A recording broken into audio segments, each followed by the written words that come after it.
শোনো হাতি, আমার বন্ধু লম্বু শিকারির জালে আটকে গেছে, শিগগিরই গিয়ে ওর একটু সাহায্য করে দাও। এইসব বন্ধ কর ছোটু, তুই আগেও এসব বলে সবাইকে বোকা বানিয়ে ফেলেছিস। একটা জঙ্গলে দুটো হরিণ ছোটু আর লম্বু থাকতো। ছোটু মিথ্যে কথা বলে অন্য জানোয়ারদের বোকা বানাতে খুব মজা লাগতো। একদিন যখন সন্ধেবেলায় সব জানোয়াররা জঙ্গলে ঘুরছিল, তখন ছোটু সামনে থেকে চেঁচাতে চেঁচাতে এলো। পালাও পালাও, না হলে মরে যাবে।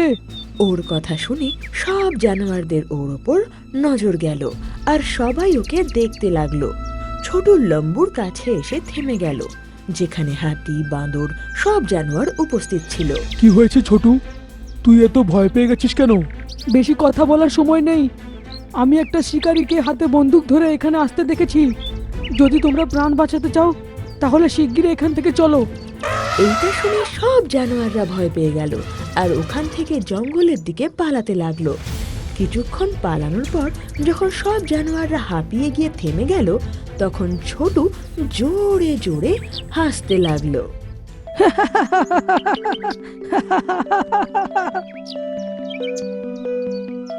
কি হয়েছে ছোটু, তুই এইভাবে হাসছিস কেন? তোমরা শিকারীর নাম শুনে যে কিরকম ভাবে পালাচ্ছিলে, আমার যে হাসি পেল না ওটা দেখে। শুনে সব জানোয়ার একে অপরকে দেখতে লাগলো। আর লম্বু বলে, এতে হাসার কি আছে? শিকারীকে আমরা সবাই তো ভয় পাই, ওর একটা গুলিতে আমরা যে কোনো সময় মারা যেতে পারি। তুমি কি ওকে দেখে পালাচ্ছিলে না? আমি তো তখন ভয় পাবো না যখন সত্যিকারের শিকারী আসবে। শুনে সব জানোয়ারদের খুব রাগ হলো। আর লম্বু বলল, তোর মানেটা কি? তুই তো বলেছিলিস শিকারী আসছে, প্রাণ বাঁচিয়ে পালাতে। হ্যাঁ, আমি তো এমনি মজা করে বলে দিয়েছিলাম। আমি তো এখনো ওই কথাটা মনে করে হাসছি যে কিরকম তোমরা সবাই মিলে পালাচ্ছিলে। বলে ছোট জোরে জোরে হাসতে থাকে। আর বাকি জানোয়ারদের এই কথাতে ভীষণ খারাপ লাগলো। কিছুদিন পর রাতের বেলায় যখন সব জানোয়াররা নিজেদের নিজেদের কাজে ব্যস্ত ছিল, তখন ছোট দৌড়াতে দৌড়াতে এলো।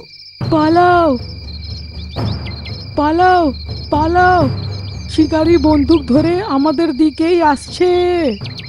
ওর এই কথা শুনে এইবার সব জানোয়ারদের মনে হলো ছোটু হয়তো এবার সত্যি কথা বলছে, তাই সব জানোয়াররা ওর সাথে সাথে নিজের প্রাণ বাঁচানোর জন্য পালাতে থাকে।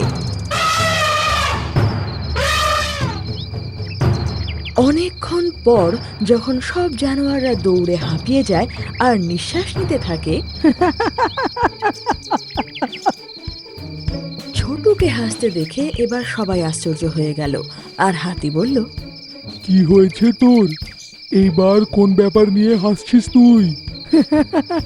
আমি এইবারও মজা করেছিলাম, এইবারও কোনো শিকারী আসছে না।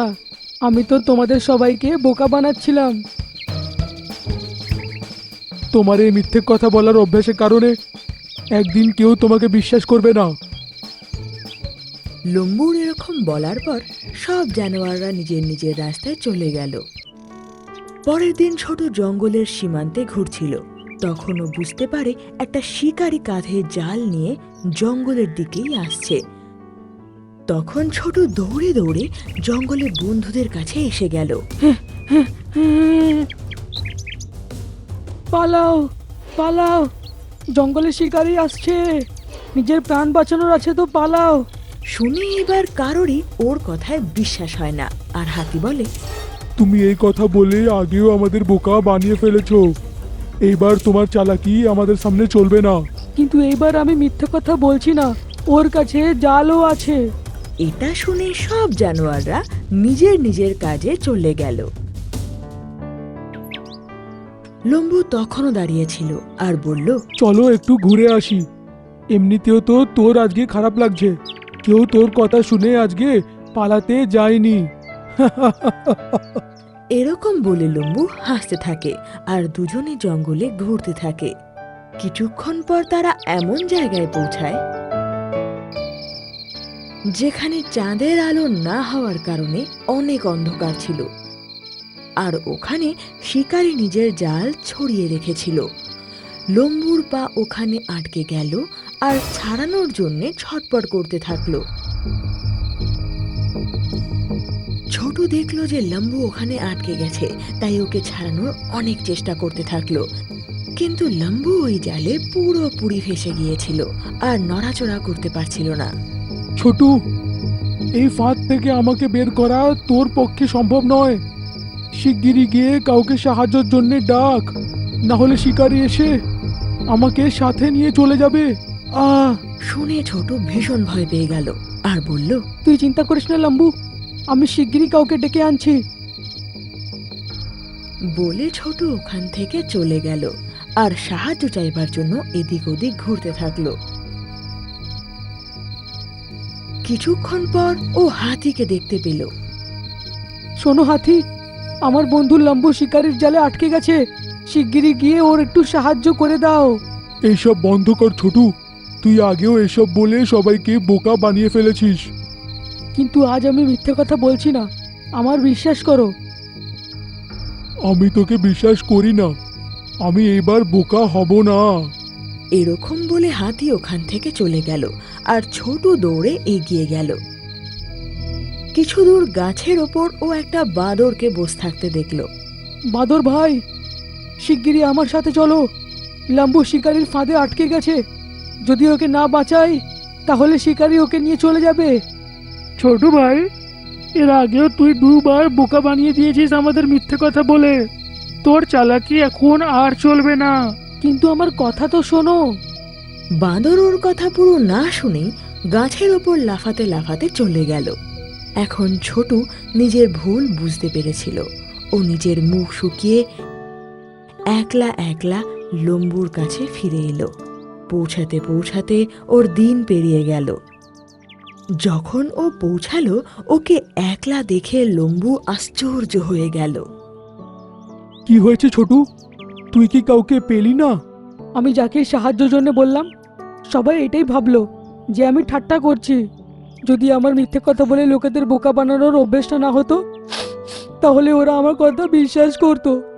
তখন ছোটুর নজর উপরে লাফানো এক বাঁদরের উপর পড়ল আর ও লম্বুকে বলল, ওই দেখো বাঁদর, তুমি ওকে সাহায্যের জন্য বলো কোথাও চলে না যাক। শুনে লম্বু জোরে জোরে আওয়াজ করতে আরম্ভ করলো, যেটা দেখে বাঁদরের ওর ওপর নজর গেল আর ও ওখান থেকে নেমে এসে দেখতে লাগলো। বাঁদর দেখলো যে লম্বু ফাঁদে আটকে গেছে আর ছোটু ওর কাছেই দাঁড়িয়ে আছে। আরে, আমি তো ভেবেছিলাম প্রতিবারের মতন এবারও ছোট মিথ্যে কথা বলছে, কিন্তু তুমি তো সত্যিই আটকে গেছো। বলে বাঁদর ফাঁদকে কাটার অনেক চেষ্টা করলো, কিন্তু ওর চেষ্টা বৃথা হয়ে গেল। তুমি চিন্তা করো না, আমি এক্ষুনি হাতিকে ডেকে আনছি। এই ফাঁদ থেকে ওই তোমাদের ছাড়াতে পারে। বলে বাঁদর ওখান থেকে চলে গেল। কিছুক্ষণ পর ও যখন ফিরে এলো, ওর সাথে হাতি, ভালুক আরো অনেক জানোয়ার এসে গেল। এইটা দেখে ছোটু আর লম্বু ভীষণ খুশি হয়ে গেল। হাতি নিজের মজবুত দাঁত জালের ভেতর ঢোকালো আর ওপরে ওঠালো, আর জাল একদিক দিয়ে খুলে গেল আর লম্বু অর্ধেক জাল থেকে বেরিয়ে গেল। কিন্তু যখন অন্য দিক দিয়ে শিকারীকে আসতে দেখলো, তখন সব জানোয়াররা ওখান থেকে পালিয়ে গেল। শিকারী যখন লম্বুকে জালে আটকে থাকতে দেখলো, ও ভীষণ খুশি হয়ে গেল। এখন ছোট যখন একটু দূরে দাঁড়িয়েছিল, ও ইচ্ছে করে আওয়াজ করতে আরম্ভ করে দিল আর শিকারীর দিকে পিঠ করে দাঁড়িয়ে গেল। এইটা দেখে শিকারী ভাবলো যে একজনকে তো পাওয়াই গেছে, যদি আরেকজনও পাওয়া যায় তাহলে মজাই এসে যায়। এই ভেবে ও ছোটুর দিকে আস্তে আস্তে এগোতে থাকে। এইটা দেখে হাতি আবার লম্বুর কাছে এলো। ও জালের অন্যদিকে দাঁত ঢুকিয়ে ওই জালটাকে ছিঁড়ে দিল। লম্বু এবার ছাড়া পেয়ে চেঁচালো, ছোটু, শিকারী তোর দিকে এগোচ্ছে, নিজেকে বাঁচা। এটা শুনে ছোট বুঝে গেল যে লম্বু ছাড়া পেয়ে গেছে। তাই ও এবার জঙ্গলের অন্যদিকে পালাতে লাগলো। শিকারী দেখলো ওর হরিণ জাল থেকে ছাড়া পেয়ে গেছে, আর ও নিজের চুল ছিঁড়তে লাগলো। ছোট এবার ঘুরে সবার কাছে তাড়াতাড়ি পৌঁছে গেল, আর সব জানোয়ার জঙ্গলের ভিতরে পালিয়ে গেল, আর শিকারীর চোখের সামনে থেকে হারিয়ে গেল। আমি কথা দিচ্ছি, এর পরের বার থেকে কাউকে মিথ্যে কথা বলে বোকা বানাবো না। শুনে সব জানোয়াররা খুব খুশি হয়েছিল, কারণ ছোটু নিজের ভুল বুঝতে পেরেছিল। আরে বাহ, কত সুস্বাদু আর বড় ডিম! বলি নিজে হাঁ করে একটা ডিম খেয়ে ফেলে। আহা, আজ তো লটারি লেগে গেল ভাই। এটা বলে ও দ্বিতীয় ডিমটার উপরও হামলা করে আর সেটাও খেয়ে নেয়। বাহ, মজা এসে গেল আজ তো। এখন আমি শিগগিরই গিয়ে নিজের গর্তে ঢুকে পড়ি। সঞ্জয় বন একটা খুবই সুন্দর জঙ্গল ছিল। এখানে অনেক বড় বড় সবুজ গাছ, পাহাড় আর পুকুর ছিল। সেই পুকুরে কিছু হাঁসের দল থাকতো, আর সব পশুরা সেই পুকুরে জল খেতে আসতো। সেই পুকুরে ডাক আর ড্রেক নামের একটা জোড়া ছিল। একদিন ড্রেক পুকুরের পাশে তাদের বাসায় দুটো ডিম দেয়। ডাক আর ড্রেক তাদের দুটো ডিম দেখে খুব খুশি ছিল। ওরা তাদের খুব যত্ন করা শুরু করে। পুকুরের কিছুটা দূরে একটা সাপ তার গর্তে থাকতো, আর ওখান থেকে ও সবার উপর নজর রাখতো। যখন সাপের নজর ওই বাসায় রাখা ডিমের উপর পড়ে, তো ও খুশি হয়ে যায়। আরে বাহ, কি বড় বড় ডিম রে! যদি এটা আমি খাবার সুযোগ পাই, মজা এসে যাবে। একবার দুজন খালি এখান থেকে যাক। যখন সন্ধে হয়ে যায়, তো পুকুর পাড়ে এক ঈগল আসে জল খেতে। তারপর সেই হাঁসের দল আসে। আরে ডাক আর ড্রেক, এটা কি তোমাদের ডিম? হ্যাঁ, আজ সকালেই তো পেরেছি। ও, এই জন্যই সকাল থেকে তোমরা পুকুরে কোথাও দেখা দিলে না। হ্যাঁ, তাই সকাল থেকে এদের দেখাশোনা করছিলাম। তার মানে দুপুর থেকে আর কিচ্ছু খাওনি? এখনো কি খিদে পাচ্ছে না? না, এখন তো খিদে খুব পাচ্ছে, কিন্তু এই ডিমগুলোকে ছেড়ে কি করে যাই? তুমি চিন্তা করো না, এখানে কিচ্ছু হবে না। আমরা সন্ধে হওয়ার আগে খেয়ে দিয়ে এখানে চলেই আসবো। এটা বলে দুজনে ডিমগুলোকে এমনি রেখে দলের সাথে চলে যায়। সাপ নিজের জায়গায় লুকিয়ে ওদের কথা শুনছিল, আর এই সুযোগই ছিল যখন ওরা ডিম ছেড়ে চলে যাবে। ওদের দূরে চলে যেতেই সাপ খুশি হয়ে যায়, মুখে হাসি আর চোখে লোভ নিয়ে ওই ডিমগুলোর কাছে যায়। আরে বাহ, কত সুস্বাদু আর বড় ডিম! বলে নিজে হাঁ করে একটা ডিম খেয়ে ফেলে। আহা, আজ তো লটারি লেগে গেল ভাই। এটা বলে ও দ্বিতীয় ডিমটার উপরও হামলা করে আর সেটাও খেয়ে নেয়। বাহ, মজা এসে গেল আজ তো। এখন আমি শিগগিরই গিয়ে নিজের গর্তে ঢুকে পড়ি। কেউ যদি দেখে নিল, কালকের বন্দোবস্তটা হবে না। বলে নিজের গর্তের দিকে চলে যায় আর গিয়ে শুয়ে পড়ে। যখন ডাক আর ড্রেক সেই দলকে বিদায় জানিয়ে নিজেদের বাসায় ফিরে আসে, তো নিজেদের বাসাকে খালি দেখে আশ্চর্য হয়ে যায়। আরে, আমাদের ডিম কোথায় গেল? ওদের তো আমাদের দল ছাড়া কেউ দেখেওনি। তাহলে ওদের কে নিয়ে গেল? শুনে ডাক কিছু ভাবলো আর বলল, আমাদের এই ব্যাপারটা জানার জন্য উপায় বার করতে হবে। শোনো। তারপর ডাক ড্রেককে একটা আইডিয়া দেয়। পরের সকালে ড্রেক আবার দুটো ডিম দেয়, আর সারাদিন ওই ডিমকে পাহারাও দেয়। আর সন্ধে হওয়ার আগেই ডাক বলল, ড্রেক, আমার খুব খিদে পেয়েছে, চলো কিছু খেয়ে আসি। কিন্তু এই ডিমগুলোকে আমরা একলা কিভাবে ফেলে রেখে যাই? যদি কালকের মতো কেউ নিয়ে যায় এদের? একটা উপায় আছে। বলে ডাক নিজের মুখে কিছু ঘাস নিয়ে আসে আর ঘাসগুলোকে দিয়ে ডিমগুলো ঢেকে দেয়। হ্যাঁ, এখন ডিমগুলো কেউ দেখতে পারবে না। এটা ছেড়ে আমরা নিশ্চিন্তে যেতে পারবো। এটা দেখে ড্রেকও খুব খুশি হয় আর তারপর দুজনে নিশ্চিন্ত হয়ে চলে যায়। আরে পাগল ভাবছে এরকম করে আমার বুদ্ধি থেকে বাঁচতে পারবে। এখন তো আমাকে সন্ধে অবধি অপেক্ষাও করতে হবে না। এরকম বলে ও নিজের গর্ত থেকে বেরিয়ে আসে আর বাসার দিকে এগিয়ে যায়। এদিকে ডাকা ড্রেক পুকুরের পাশে লুকিয়ে ডিমের উপর নজর রাখছিল, কিন্তু সাপকে দেখতেই ওরা ভয় পেয়ে যায়। কিন্তু ওদের কিছু ভাবার আগেই সাপ ওদের দুটো ডিমকেই খেয়ে ফেললো আর খুশি হয়ে নিজের গর্তে ফিরে গিয়ে ঘুমিয়ে পড়ল। ডাক আর ড্রেক যতক্ষণে নিজেদের বাসায় ফিরল ততক্ষণে সাপ ডিম খেয়ে চলে গিয়েছিল। এই সাপ তো আমাদের ডিমগুলো রোজ এভাবে খাচ্ছে, এর মানে তো আমরা কখনো আমাদের বাচ্চাদের মুখ দেখতে পাবো না। শুনে ডাক চিন্তায় পড়ে গেল আর তখনই ওর নজর ঈগলের ওপর গেল, যে পুকুর পাড়ে জল খাচ্ছিল। ঘাবড়িও না, এর থেকে ছাড়া পাওয়ানোর জন্য আছে, আমাদের সাহায্য করার জন্যে।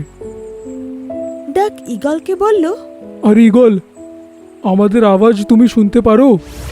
হ্যাঁ, কেন না, বলো ডাক। ডাক ওকে ওদের ডিম আর সাপের ব্যাপারে সব বলে দিল। আর সাপের কাণ্ড কারখানা দেখে ঈগল রেগে বলল, সাপ তো এমনিতেও আমার পছন্দের খাবার, আমি ওকে ওর সঠিক জায়গায় পৌঁছে দেব। তারপরে দুজনে মিলে ঈগলের সঙ্গে প্ল্যান বানায়। পরের দিন আবার ড্রেক দুটো ডিম পাড়ে আর তখনও সাপ তাদের উপর নজর রাখছিল। আমার মনে হয় কোনো জানোয়ার আমাদের বাসার ঘাস খেতে গিয়ে ডিমটাও খায়, তাই জন্যে আজকে আমরা এরামই রেখে দিয়ে চলে যাব। শুনে সাপ হাসতে লাগলো আর বলল, তুমি ঢেকে যাও বা এলো করে যাও, আমার হাত থেকে বাঁচতে পারবে না। ডাক আর ড্রেক ডিমগুলোকে এমনি রেখে চলে গেল আর সেখানে লুকিয়ে গেল যেখানে আগের বার লুকিয়েছিল। ওদের প্ল্যান অনুযায়ী ঈগল পাশেরই একটা গাছে লুকিয়েছিল। এখনই আসছি আমার সুস্বাদু ডিম। এটা বলে সাপ নিজের গর্ত থেকে বেরোয় আর ডিমের দিকে এগিয়ে যায়। যেই ও ডিমের কাছে পৌঁছালো, তো ঈগল দ্রুত তেড়ে এসে ওর ওপর ঝাঁপিয়ে পড়ল। সাপ ডিম খাওয়ার জন্য যেই ওর মুখ খুলল, ঈগল ওকে ধরে ফেলল। ঈগল নিজের ঠোঁটে ওর ঘাড় কামড়ে ধরে ওকে দূরে উড়িয়ে নিয়ে গেল। আরে ছাড় আমাকে, আমাকে ছেড়ে দে। আরে বাপরে, আরে ছাড় রে। এটা শুনে ঈগল খুব খুশি হলো আর উড়তে লাগলো। অনেকক্ষণ ওড়ার পর ও একটা পাহাড়ে গিয়ে থামলো। সেখানে আরো দুটো ঈগল অপেক্ষা করছিল। ঈগল যেই সাপটাকে ছেড়ে দিল, বাকি ঈগল তখনই ওকে ঠোঁট দিয়ে মেরে মেরে হামলা করলো, যার ফলে ও আধমরা হয়ে গেল। এখন তিনটে ঈগল মিলে ওর শিকার করলো আর ওকে মেরে ফেললো। এদিকে ডাক আর ড্রেক নিজেদের ডিমকে সুরক্ষিত দেখে খুব খুশি হলো আর মনে মনে ঈগলকে ধন্যবাদ জানায়। কিছুদিনের মধ্যে সেই ডিম থেকে বাচ্চা বেরোয় আর তারপর ডাক আর ড্রেক খুশি খুশি ওদের জীবন যাপন করতে লাগে।